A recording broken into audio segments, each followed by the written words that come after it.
जयदत्त लोकरे। आज इन्स्टावर एक प्रादा कंपनीच्या कोल्हापुरी चप्पली संदर्भात एक व्हिडिओ पडलाय, काय बघितला तुम्ही? हो बघितला मी, प्रादा कंपनीचा व्हिडिओ पडलेला आहे। कोल्हापुरी लॉन्चिंग चप्पलचं तिने फॅशन शो मध्ये दाखवलेलं होतं। कारण त्या फॅशन शो मध्ये त्या चप्पलाची किंमत लाख रुपये गेली कित्येक वर्ष मी या बिझनेसमध्ये। खरं कोल्हापुरी स्टार्टिंग ही 2,500 आणि 3,000 पासून पुढे होते। तर ब्रँड कंपनीसारखे लाख रुपये जाऊ शकत असल्या अशा कंपनीने आमच्या थ्रूकडनं माल घेऊन किंवा त्याचं ब्रँडिंग करून ह्या कोल्हापुरी व्यवसायाला पुढे योगदान द्यावं। राष्ट्रीय बाजारपेठेमध्ये मोठ्या ब्रँडकडून कोल्हापूरचं नाव होतं आहे, त्यांच्या फायद्यासाठी आहे का कोल्हापूरचं खरंच काय फायदा होणार आहे त्यामध्ये? हे कोल्हापूरचा फायदा होणार असं काय दिसत नाही, त्यांच्या फायद्यासाठी चाललेलं आहे। जर असंच फायदा असेल तर तसं आता कोल्हापूर जिल्हा ब्रँडिंग करायला गेलं तर 8 जिल्ह्याकडे आहेच। तसं कोल्हापुरात भारतातल्या 8 जिल्ह्यांच्याकडे ब्रँडिंगची व्यवस्था आहे। तर जर प्रादा कंपनीने जर लाख रुपये पण चप्पल जात असेल तर त्यांनी स्वतः येऊन कोल्हापुरातूनच नेलेले आहे की चप्पल की ती कुठून ते योग्य क्वालिटीची आहे हे बघणं पण गरजेचं आहे।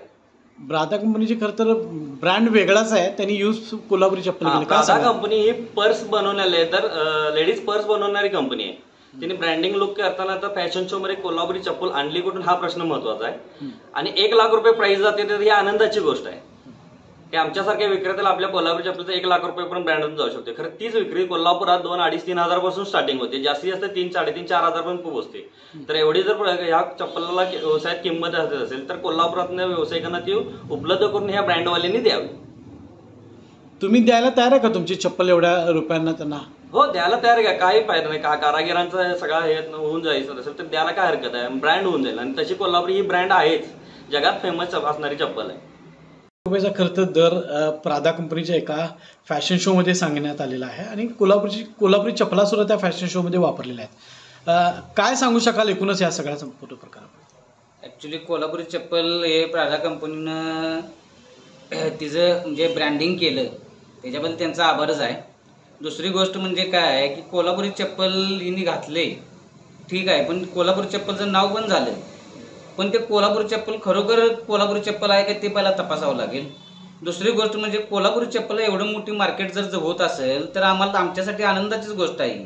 असं की नाही की आम्ही वेगळं सांगणार आहे, पण त्याच्यामध्ये काय आहे की कोल्हापुरी चप्पल ही हस्तकला आहे, हाताने तयार केलेले चप्पल आहेत। हे कोल्हापुरी चप्पलला किती कष्ट करायला लागते हे लोकांना माहीत नाही। जर लोकांना जर माहीत असतं तर एवढ्या रेटमध्ये जे चप्पल कोल्हापुरी चप्पल गेले आज त्याच्यापेक्षा जास्त मार्केट आपल्याला कोल्हापुरी चप्पलचं बघायला मिळालं असतं। कोल्हापूर चप्पल ही कोल्हापुरातल्या आपल्या कोल्हापूर सिटीमध्ये बरीच दुकानं आहेत कोल्हापुरी चप्पलची, पण आज परिस्थिती अशी आहे की कोल्हापुरी चप्पलला मार्केट एवढं मोठं अवेलेबल नाही।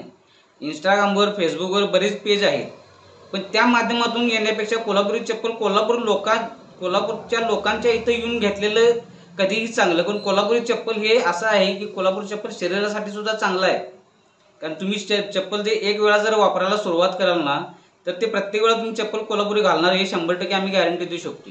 1 लाख रुपये किंमत खर्च दाखवण्यात आलेली आहे आणि एका मोठ्या कंपनीनं त्याचं ब्रँडिंग केलेलं आहे। फर्स्ट कॉपी म्हणतात ते। फर्स्ट कॉपी तेच म्हणलं ना साहेब मी, ते कोल्हापुरी चप्पल आहे का नाही ते पहिला तपासावं लागेल। दुसरी गोष्ट म्हणजे काय, असं बरेच ब्रँड प्रत्येक पिक्चरमध्ये सुद्धा, बरेच अमिताभ बच्चनच्या पिक्चरमध्ये सुद्धा हे कोल्हापुरी चप्पल घातलेलं आहे। असं नाही की कोल्हापुरी चप्पल हे आत्ताच तयार झाले किंवा काय, हे शाहू महाराजांच्या काळापासून तयार झालेली चप्पल आहे। त्यामुळे बऱ्याच लोकांनी चप्पल घातलेलं, पण कोल्हापूरचं नाव फक्त हे कोल्हापुरी चप्पल म्हणून ओळखलं जाते असं नाही आहे। पण कोल्हापुरी चप्पलला बऱ्याच गोष्टी त्या चप्पलमध्ये तयार कराव्या लागतात। त्याच्यामध्ये आवाजाची चप्पल आहे, शाहू महाराजांनी घातलेली चप्पल आहे, बऱ्याच गोष्टी आहेत ह्या काळानुसार बदलत चाललेल्या आहेत। त्यामुळे माझं म्हणणं असं आहे की कोल्हापुरी चप्पलला एक मोठं व्यासपीठ किंवा मोठं बाजारपेठ तयार व्हायला पाहिजे। आपलं नाव सांगा? नितीन बामणी। देश विदेशातील प्रत्येक घडामोडींचे लाईव्ह अपडेट मिळवण्यासाठी आता साम टीव्हीच्या सर्व सोशल मीडिया प्लॅटफॉर्मला लाईक, फॉलो आणि सबस्क्राईब करा। तसंच सर्व नोटिफिकेशनसाठी बेल आयकॉन प्रेस करायला विसरू नका।